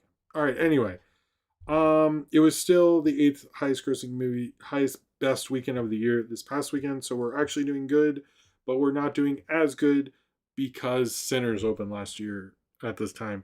So whatever. But the box office is doing actually really well. I think Michael will blow up. We're not actually. No one's really sure. I think it'll be a 90 to 100, but I think it'll fall like a stone pretty quick because I I think people will. I hope it does. I don't know. I haven't seen it. I'm not thrilled from what I'm hearing. All right, let's do obits. Patrick Muldoon died this past week. He was famous for Starship Troopers, and he was like, I think, a weird teacher in Saved by the Bell or something. I'm not sure. I know he was on Saved by the Bell. He was an actor you saw throughout the 80s and 90s, but he was in Starship Troopers. R.I.P. to him. I was surprised that he was like the weird teacher in Saved by the Bell. I was like, oh, that was him. Okay, or whatever he was in Saved. I was surprised he was in Saved by the Bell. Sorry, but R.I.P. to him. All right, I'm going to take a break.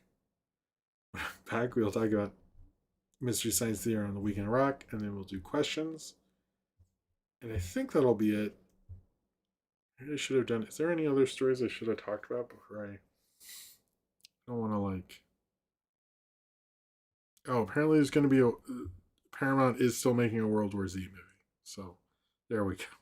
I guess, which I don't really understand.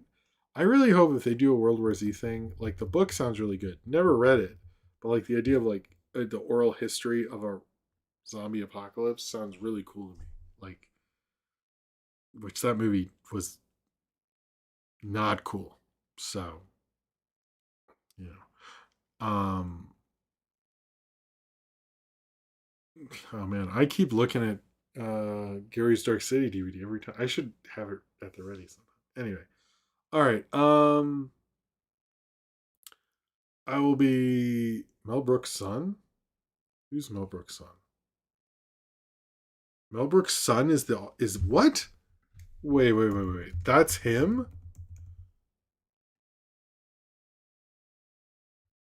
It is? I didn't know. Wait, how many kids does Mel Brooks have? Now we're just finding. Oh, he has 4 kids, including Max. Interesting. I didn't know this. How did I not know this? Oh, he wrote. Okay. Oh, he published a novel based on Minecraft. Okay, I heard of his other one who did um like a movie or something. I don't know. Oh, he was a snarky customer in Roseanne.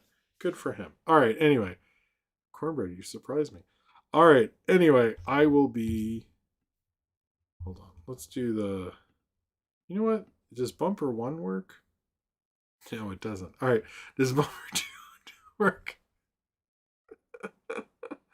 I'm gonna switch over to that. I'm gonna play the. Is the break music playing? Hold on.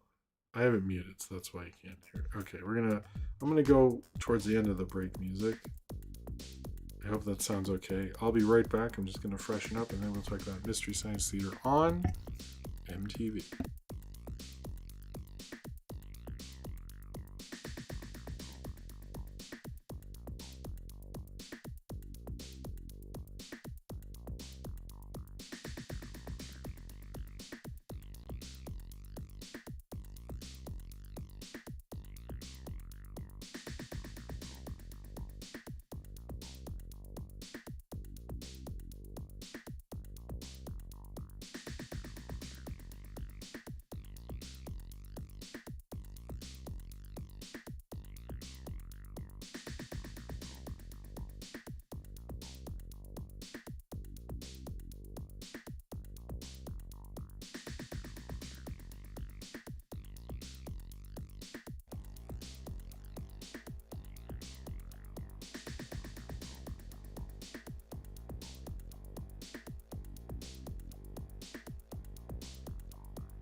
Okay, hello. I am back. I'm gonna lower it a little. How's it going? Back to the show. Let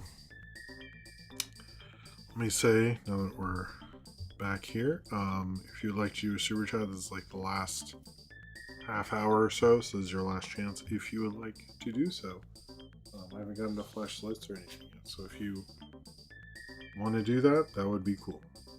Also, sorry to Cornbread. It was Austin who said that. My bad.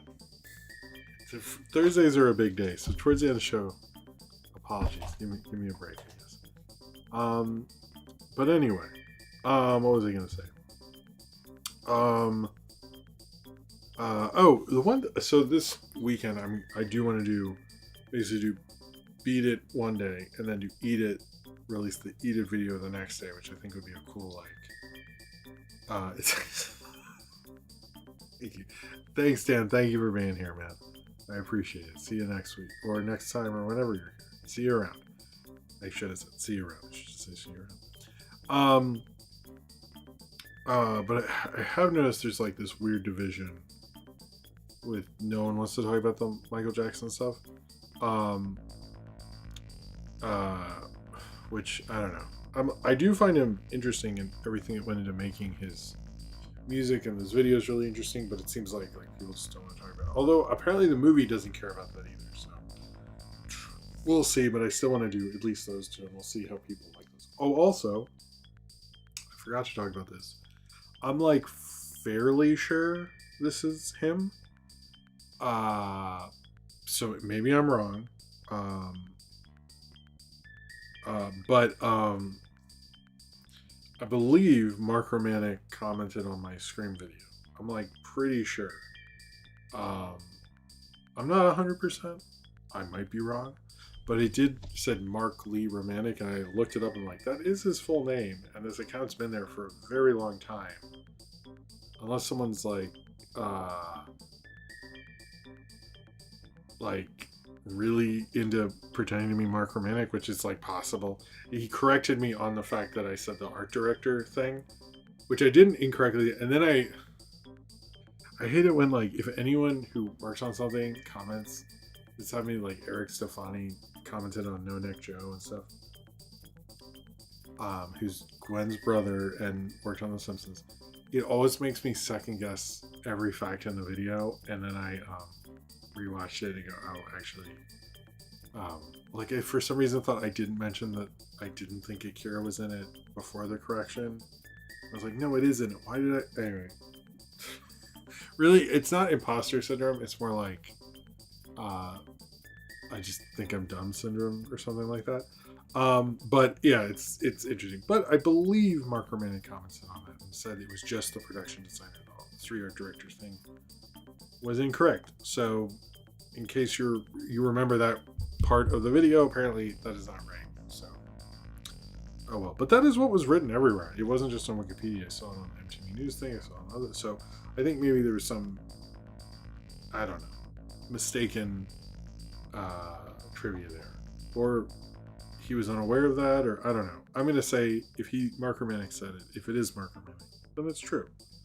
You know, but I was like, whoa, that was a weird thing to wake up to. It was like, I think that's him. I don't know. He didn't post any videos though. It seems like just an account he has to watch YouTube. But I don't know. Maybe I'm wrong. Maybe I'm wrong. But I think it was. I'm gonna take it with a grain of salt. Anyway, but yeah, I think Eat It, Beat It, that's going to be fun, you know? And if people aren't too weird about Michael Jackson, I'll do the Billie Jean thing. And I would like to review Michael. I don't think I'm going to like it. It doesn't sound like, since it doesn't emphasize Quincy Jones. And I don't understand how you do a sequel because, like I think I've said on Twitter and other places, that's the worst, like Dangerous History and Invincible. Nobody likes those.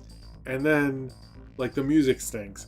And then most of it is about the child molestation trial stuff. So it's like, that sounds like a Todd Haynes movie. It doesn't sound like a mainstream movie to me. But maybe, maybe they got an idea. All right. So look, there's sometimes I do segments and videos because I think, people are going to check them out. People are going to be really into them. And then there's other times where it's some dumbass old shit that only I care about and matters to me, and I just want to make a video on. And that is 100% what's going on today with this segment. I just want to emphasize that. So this is very much a thing that mattered a lot to me when I was first getting into Mystery Science Theater. And I will tell you why, but I also really, really, really, really, really like this segment when I was like 12 or 13. And there's a couple things about it that should be noted that people don't know.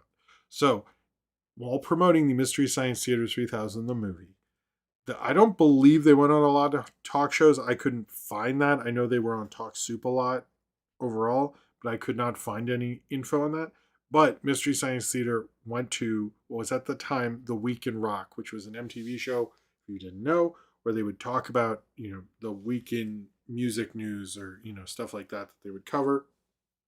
They would also have little segments. I'm saying this as someone, like if you watch MTV, you know, but I'm saying this for the kids so they know.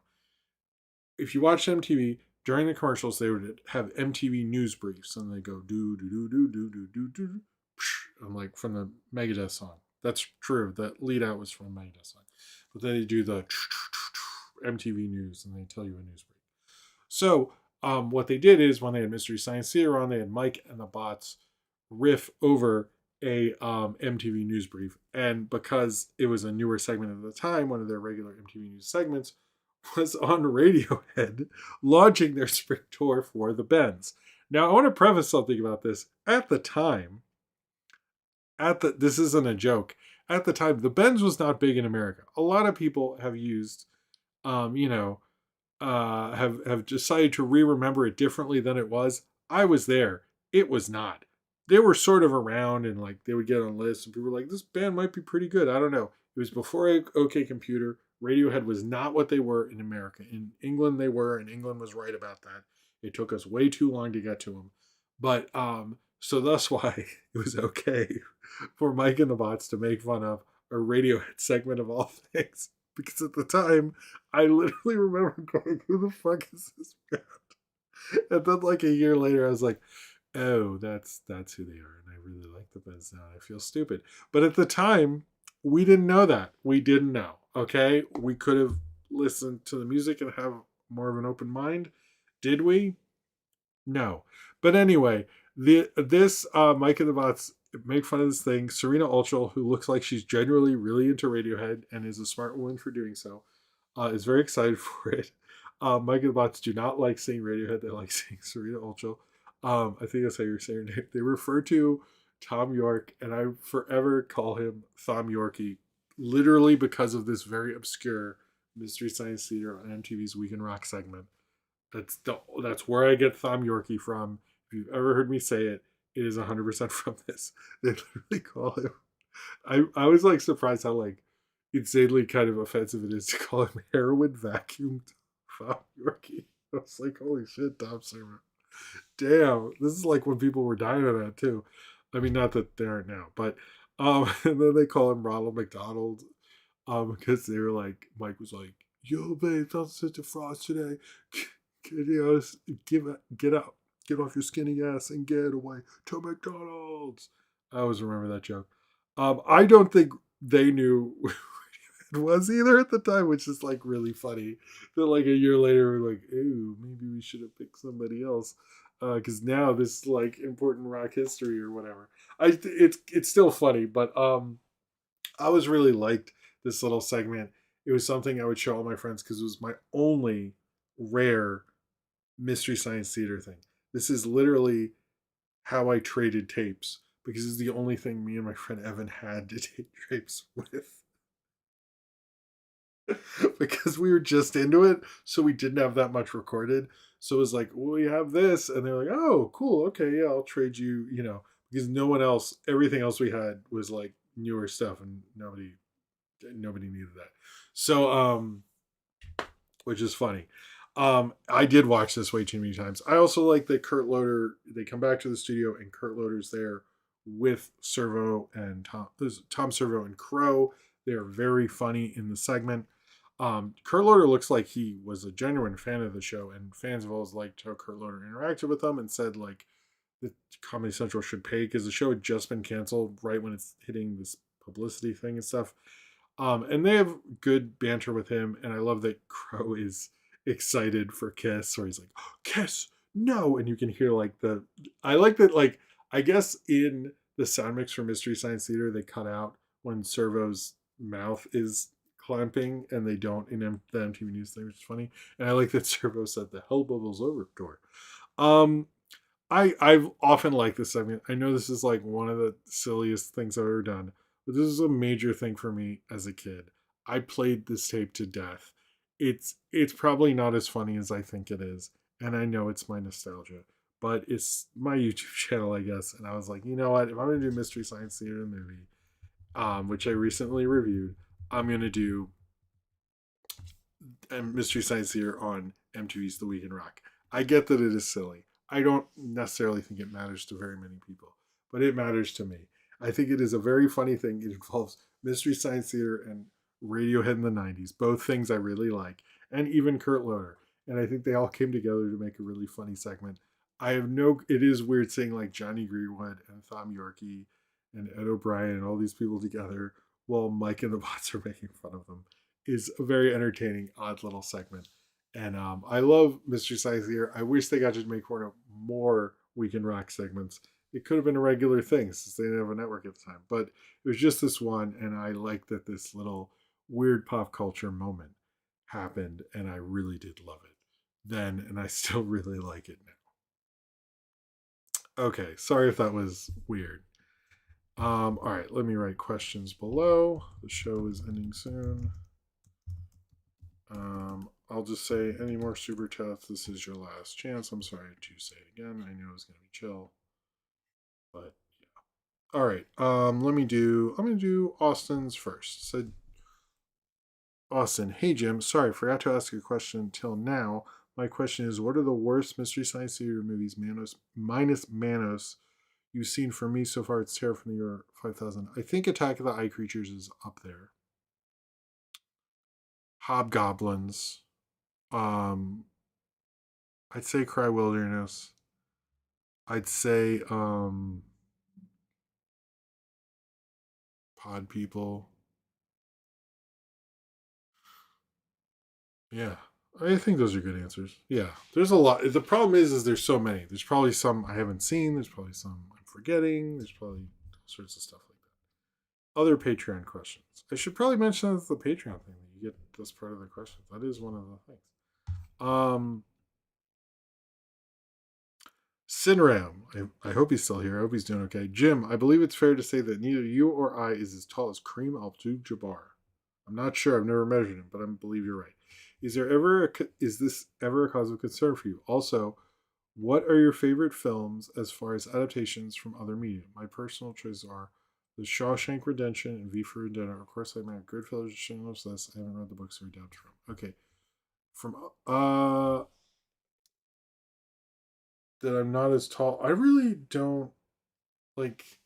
I don't know. I'm kind of fine with being tall, but yeah, there was a time in my teens I was like, I think this is enough. But that's about as much of the concern for me, to be honest with you. But I used to be a little bit. For in terms of personal choice for adaptations from other media, I will 100% say probably the Speed Racer Wachowski's movie. Maybe not. I'm trying to think what else. I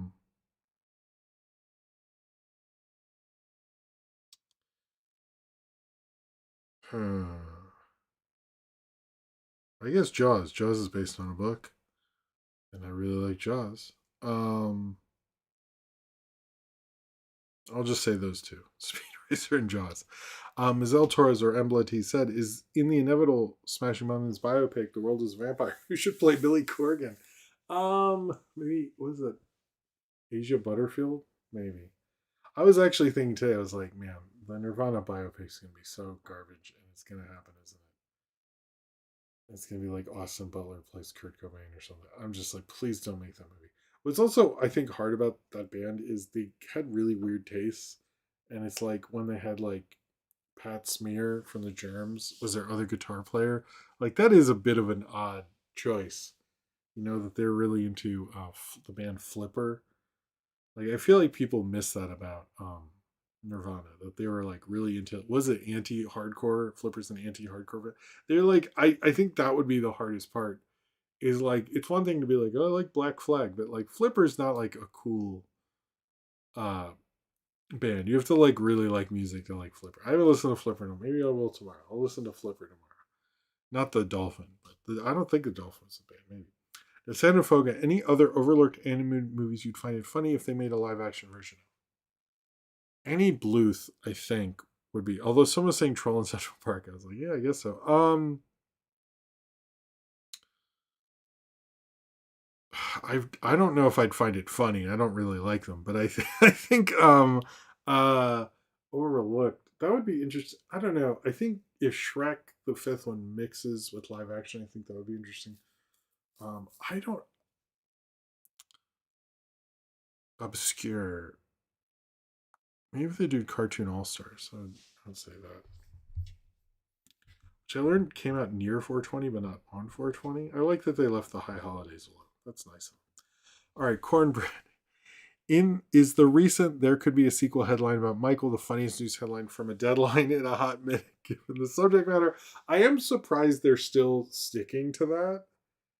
So I'm like, I just don't see how the public would like that. That sounds like a weird movie that I would be into, not what the public. I don't think they realize what that's gonna be.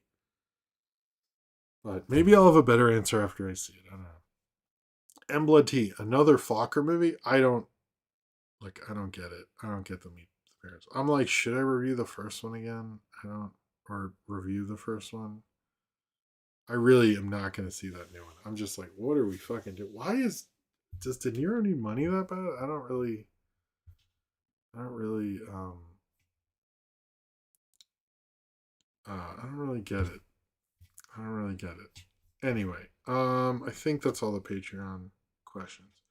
Let's get to the questions on here, and then that'll be what are we doing here? That'll be the end. Will be the end of the show. I hope the Mystery Science Theater Weekend Rock thing wasn't too weird. I was gonna make that one kind of soon. Um, I don't know. Anyway, question from Cornbread: is the recent there could? Oh, I did that. Sorry, another Fargo movie. Grunt, grunt. That's the deal, is it? What? I don't understand that. I have Cornbread said, I have this past 420 squashed my beef with Paul, the Seth Rogen alien, after seeing it in 2011 theaters. We are chill now. Is this proof that all wounds will heal with time? Yes. And T, imagine a Kirby movie. That actually sounds cool. I surprised Kirby. I guess he's going to be in the third Mario movie. There was an indication that, but oh, you're gonna watch Green Room? Okay, cool. That's kind of why I bring those things up because I'm like, just a reminder. Movies are good sometimes. Should the Michael sequel open with him getting mad at Spielberg and Lucas for not casting as Peter Pan and Jar Jar respectively? I don't know, like the Jar Jar thing played for me false because how would he know that? Peter Pan, I think he was close. Hook was like a major production if you ever read about it. I like the movie okay, but it's sort of I was like, man, Spielberg, this is a real big fucking mess. It's like the flow of this is so off. Medela, I mean, like I enjoy it because I was a kid, but it is like, whoa, really off. Medela Butterfly. Should they still make a Looney Tunes movie with the Tiny Toons and the Animaniacs? How should they do it? I think I talked about that. That's what I wanted my Space Jam sequel to be. Is LeBron was with the Tiny Toons and Michael Jordan was with the Looney Tunes, and they have a fight. I think they should merge them. I think would be the best idea because you get the nostalgia from the '90s people as well as like the brands of them and stuff like that. I'm surprised they haven't, but they didn't. Have you ever seen Maniac Cop 2? No, I haven't. I haven't seen Maniac Cop 1. I should see them though. Cornbread, what are you talking about? The Nirvana biopic was great. They covered the part where they went back in time and everything. Good one. Question. I'm kind of biased on Two Face so far, or Clayface, sorry, so far, but am rooting for it on the basis of one of these movies coming out with a low budget. What other low budget DC movies could they make? I actually think you could do a Catwoman movie where she's just like wanting to steal stuff. That couldn't be too low budget, actually. See, I think Batman, because Batman's more street level, and you think that could work.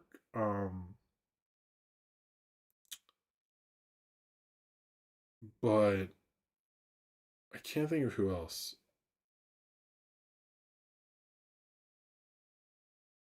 What it was gonna be, but I can't. I really can't think of. I think you could do other ones, and I do support them actually trying to make them.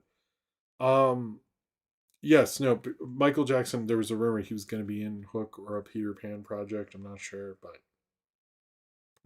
anyway, I saw your message, Madonna Butterfly. Nathaniel Foga. I wanted actually. I'm going to use this to talk about something else actually.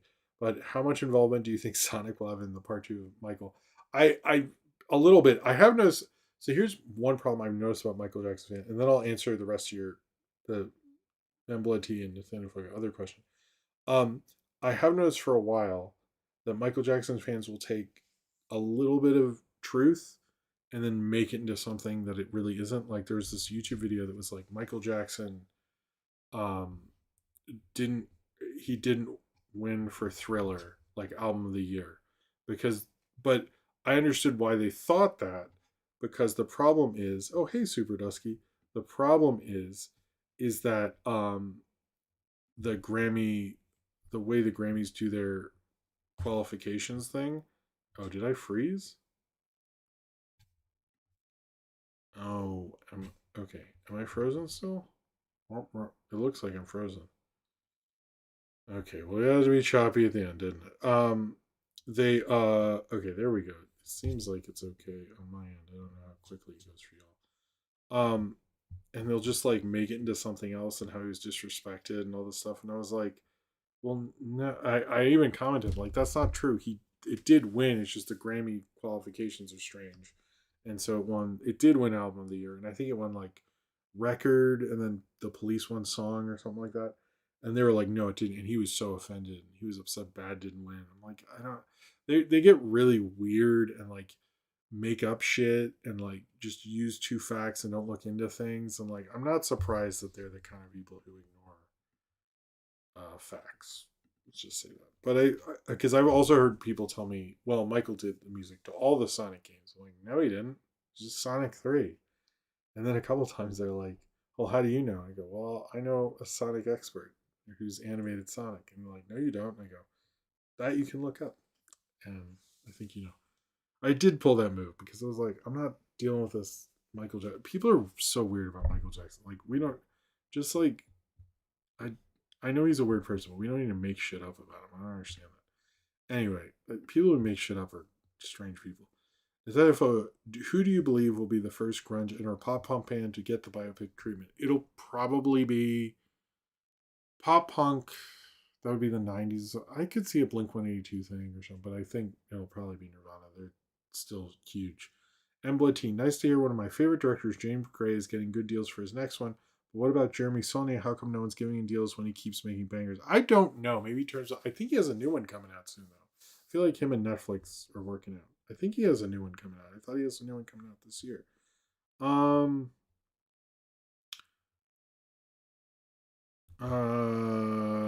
Okay. How are we gonna celebrate if Paramount-WB merger fails? I don't know, but that would be cool. Um. Anyway, all right. I think that's it. Let me do thanks for the super chats for tonight. Thank you to Sinram Black Saxon, Medella Butterfly, and Super Kirby Dude.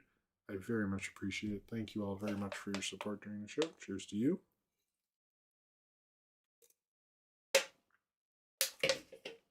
And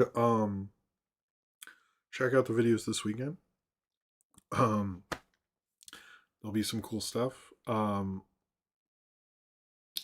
I hope you see a good movie. Enjoy Moonwalker and the Will Vinton sequence. I don't think Liberian Girl, the video, which is the only Michael Jackson video with Weird Al's in, is in there. But that's a interesting odd movie. But I mean, really, with Moonwalker, I'll probably, if they do a second Michael Jackson movie, I will review Moonwalker. The smooth criminal sequence is like the best thing. I'm sorry, that's like the greatest thing in there. Oh hey Starcrest, so how's it going? Um, I hope you're doing good. But yeah, the smooth criminal, just seriously, best sequence in that thing. Just absolutely amazing. Gene Kelly level dance in that shit. Like, I would probably say of the bad videos, that's like the high point. Like, that's better than the bad video. Scorsese did that. You know what I mean? The bad video is good, but yeah. All right. The only promising good. Okay, so yeah. Anyway, all right. I will see you all next week. Enjoy the videos this weekend and this coming week. I hope people oh weird, I did know that. I haven't seen Holy Show. I hope you guys like the MTV Mystery Science Theater segment. Everyone's really quiet. So I hope that's, I guess that one's just maybe for me. I don't know. Anyway, I hope you enjoyed watching it. If you don't watch it, I thought it was funny. But anyway, I hope you guys have a good night. I will see you all next time. See a good movie, or a movie that you'll have fun watching. Have a good weekend. Be nice to each other. And I'll see you next time. And yeah, peace out. Bye.